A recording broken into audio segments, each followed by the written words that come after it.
Hello, you're watching QPVN News. I'm INT'L and here's the headlines. National Conference popularizes resolution of Party Central Committee's 10th session. Vietnam-Laos relations remain stronger than ever. Vietnamese painting show off at International Art Fair in London.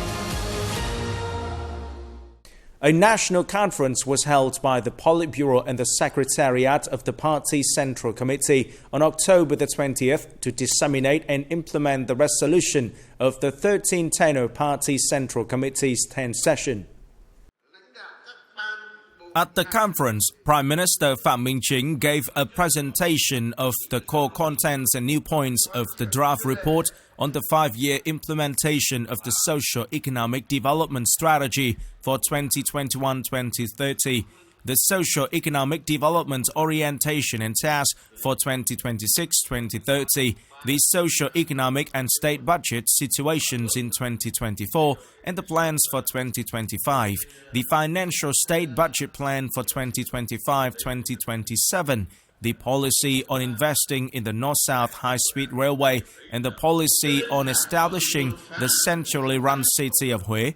Meanwhile, Chairman of the Party Central Committee's Organization Commission, Lê Minh Hưng, talked about the core contents and new points of the draft report, reviewing the party building work and the enforcement of the party statutes during the party's 13th tenor, some basic contents of the amendment of the party's election rules, as well as a review of the personnel affairs of the 13th National Party Congress and the building of an orientation for the personnel work of the 14th National Party Congress. Delivering the closing speech, General Secretary and President Tô asked each grassroots party committee, organization, party members nationwide continue to grasp and disseminate the resolution, helping party members and people clearly understand the core guiding views of the resolutions, ensuring high consensus within the party and the whole society. The top leader expressed his belief that with the wise direction of the Party Central Committee, the Politburo and the Secretariat, the revolutionary spirit, the endeavor and high determination of party committees and organizations and party members and the solidarity, consensus and trust of all people, we will reach new good results, fulfill the goals and tasks set by the 13th Congress towards the 14th Party Congress, creating new stepping stones for the country's breakthrough developments to enter a new era, the era of national growth. On October the 20th, at the Presidential Palace, Party General Secretary and President Tô, who is also Secretary of the Central Military Commission and Chairman of the National Defense and Security Council, handed over the decisions to promote the rank of General to Lương Tam Quang, Minister of Public Security, and Nguyễn Tân Cương, Chief of the General Staff of the Vietnam People's Army and Deputy Defense Minister, as well as to promote the rank of Senior Lieutenant General to Nguyễn Doãn Anh, Deputy Chief of the General Staff of the Vietnam People's Army. On behalf of the party and state leaders, General Secretary and President Tô congratulated the 3 promoted officers while affirming that this is a source of honor and pride for the officers and soldiers of the People's Armed Forces, as well as for each individual, family and hometown. General Secretary and President Tô stressed that the party, state and the armed forces believe the newly promoted officers would continue to uphold the glorious tradition of the heroic People's Army and People's Public Security, maintain revolutionary ethics, be absolutely loyal to the party, the fatherland and the people, wholeheartedly serve the fatherland and the people, and well implement President Ho Chi Minh's teachings. On October the 20th, in Hanoi, National Assembly Chairman Trần Thanh Mẫn hosted a reception for President and Chief Justice of the Supreme People's Court of China, Chiang Jun.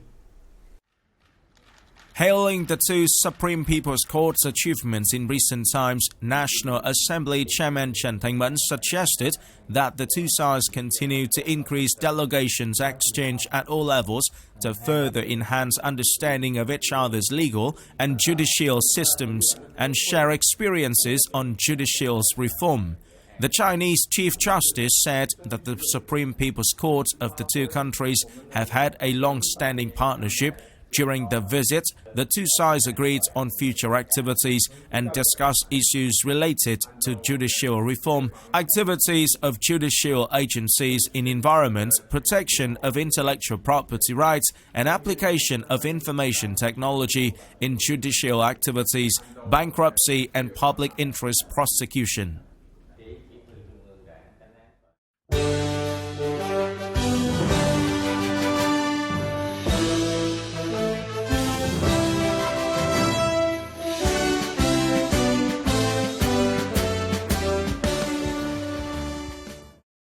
Leaning on the majestic Annamite Range and sharing the Mekong River water, Vietnam and Laos have together gone through many ups and downs in the struggles for national liberation and development.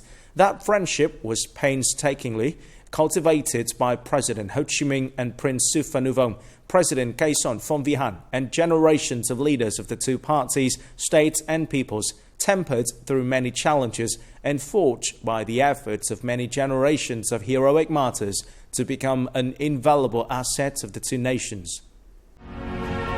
Vietnam and Laos have been closely connected throughout the history of the two nations, and that relationship was raised to a new level when the Indo-Chinese Communist Party, the predecessor of the Communist Party of Vietnam, was founded. The revolutionary leaders, together with the military and people of the two countries, have nurtured this great and everlasting friendship. On September 5, 1962, Vietnam and Laos officially established diplomatic relations. On July 18, 1977, Vietnam and Laos signed the Treaty of Friendship and Cooperation. In February 2019, Vietnam and Laos upgraded their relationship from traditional friendship to great friendship. The frequent and continuous high-level visits by leaders of the two countries have demonstrated the highest determination of the two parties and state in bringing the Vietnam-Laos cooperative relationship to new heights.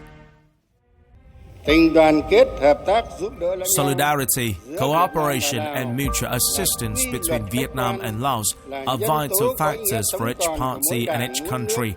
At the same time, they are invaluable common assets and the foundation for our two countries to promote in the following historical periods. The Lao Party, state and people are determined to stay side by side with Vietnam in continuing to promote tradition, thereby making the great friendship, special solidarity and comprehensive cooperation between Laos and Vietnam last forever. In times of hardship and adversity, we can understand each other's feelings. The spirits have stuck together through thick and thin in the past, and now the mutual assistance in periods of pandemic or natural disaster has been built on. Thanks to the regular canal dredging, people of 8 hamlets have enough irrigation water for farming, thereby improving people's life. Deep down, we are all relatives of President Khe Sanh and President Ho Chi Minh.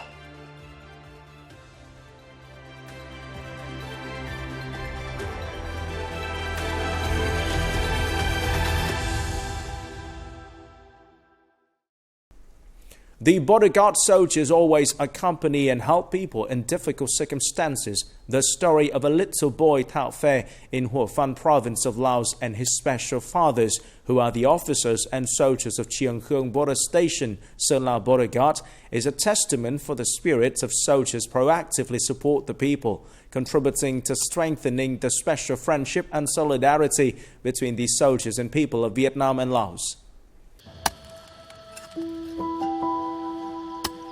Theo Pha's family is in the most difficult situation in Dan village, Mường Ái district, Hua Phan province of Laos. Bodyguards from both countries have come and persuaded his family of supporting Theo Pha's schooling. Chiang Khương Bodyguard Station of Sơn La Bodyguard has coordinated with Ban Dan Bodyguard Station, Mường Ái district, Hua Phan province to check families with special difficulties who can send their children to school and organize the Supporting Children to Go to School program, especially creating livelihoods for the families.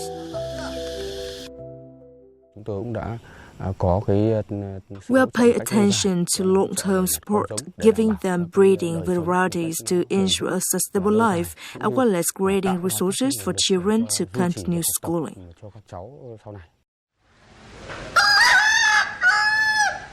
The Talk Fair is no longer alone. Fair's dream was lighted up by his foster fathers who are not of the same blood, ethnicity, and language.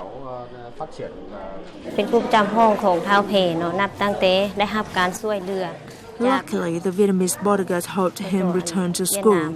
Although he had been out of school for a while, Talk Fair is smart and studied hard. There was a big turning point in Fair's life, and Fair will have a brighter future. Currently, the officers and soldiers of Chiang Khung border station are members of such families.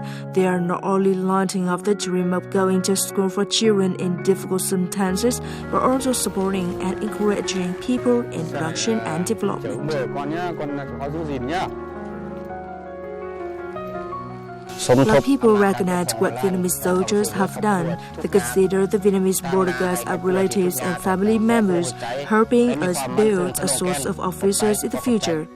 I'm grateful to the Vietnamese bodyguards for their support. I love Vietnam.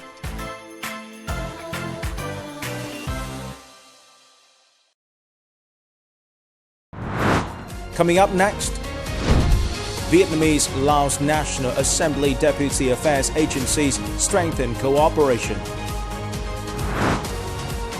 Vietnamese paintings show off at International Art Fair in London. Recently in Vientiane, on the sidelines of the 45th General Assembly of the ASEAN Inter-Parliamentary Assembly, or IPAR 45th in short, Chairwoman of the National Assembly's Committee for Deputy Affairs Nguyễn Thanh Hải met with President of the Lao Commission on the Affairs of the National Assembly's members Suban Savabut. Chairwoman of the National Assembly Committee for Deputy Affairs Nguyễn Thanh Hải affirmed that the committee will strengthen exchange and share experiences with the Lao counterpart. The Lao official thanked Chairwoman of the National Assembly Committee for Deputy Affairs Nguyễn Thanh Hải for sharing practical information. Both sides also affirmed to continue to pay attention to promoting the relationship between the national assemblies of the two countries in general and between the two Deputy Affairs Committees in particular. Recently, the first Vietnam-Italy Local Partnership and Cooperation Conference was held in Bologna, northern Italy, with the participation of nearly 200 people, including leaders, representatives of localities, corporations and businesses from Italy and Vietnam. Being the first of its kind, this event marked an important development milestone, opening up new opportunities for cooperation in various fields, including agriculture, food, beverages, industry and machinery, in accordance with the needs and interests of both sides. Through the two thematic workshops on agriculture, food and beverages, industry, manufacturing, machinery and renewable energy, participants were introduced to the potential, strengths and cooperation opportunities and updated on information on policy, incentives and specific cooperation proposals by representatives from Vietnamese and Italian localities. Artworks by 13 Vietnamese artists were on display at Affordable Art Fair 2024 held in London from October the 16th to the 20th, impressing British and international art lovers. At the fair, Vietnamese paintings including lacquer, oil on canvas, acrylic color, drawing attention from local and foreign collectors and visitors. According to Hoa An Ji, director of Hanoi Art House, Vietnamese paintings, especially lacquer ones, are popular with the British public through exhibitions and fairs such as the Affordable Art Fair. This year's Affordable Art Fair was held for the second time to celebrate its 25th anniversary with the participation of more than 100 galleries from all over the UK and 17 countries. In addition to works from painting, sculpture, photography, printing to multimedia art, The event also has art tours, exchanges to update contemporary art trends, creating opportunities for artists to connect and promote their national art. This is the end of the QPVN News today. Remember to watch our news again at qpvn.vn. Thank you for watching and goodbye for now.